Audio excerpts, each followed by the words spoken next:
तो दोस्तों आज मैं आपसे एक सवाल पूछने वाला हूँ। ये सवाल सुन के शायद आपको गुस्सा आ सकता है, आपको चिढ़ मच सकती है, आपको मुझे गाली देने की भी इच्छा हो सकती है। लेकिन आज के दिन इस सवाल के बारे में सोच जरूर लेना। कुछ दिनों पहले एक मरीज हमारे पास आया। उसकी हिस्ट्री ऐसी थी कि 4 साल पहले उसे कैंसर डिटेक्ट हो चुका था। इस देश के सबसे बेहतरीन और बड़े ऑन्कोलॉजिस्ट के अंडर उनका ट्रीटमेंट चल रहा था और उन्होंने डिसाइड किया कि 3 से 4 कीमोथेरेपी के ड्रग्स हैं जो उन्हें लेने पड़ेंगे।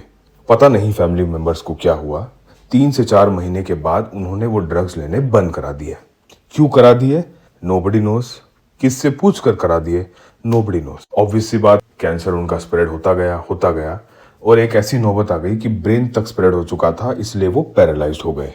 2 दिन पहले जब हमारे अस्पताल में वो पेशेंट आया तो पेशेंट की हालत इतनी खराब थी कि उसे हमें वेंटिलेटर पे डालना पड़ा। बट उसके बावजूद हम पेशेंट को बचा नहीं पाए। जब हमने उस पेशेंट को डिक्लेयर किया, उसके रिलेटिव्स को समझाया कि इनकी मौत हो, उनके रिलेटिव्स ने और उनके समाज वालों ने हमारे अस्पताल के ऊपर केस करने की धमकी दी कि आपने हमारे पेशेंट को मार दिया। अब आप बताइए कि गलती किसकी थी?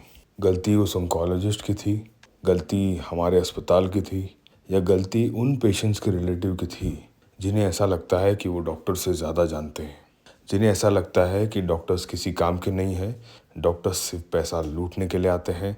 एक बात समझ लीजिए, that treatment is not expensive, delaying the treatment is very very expensive.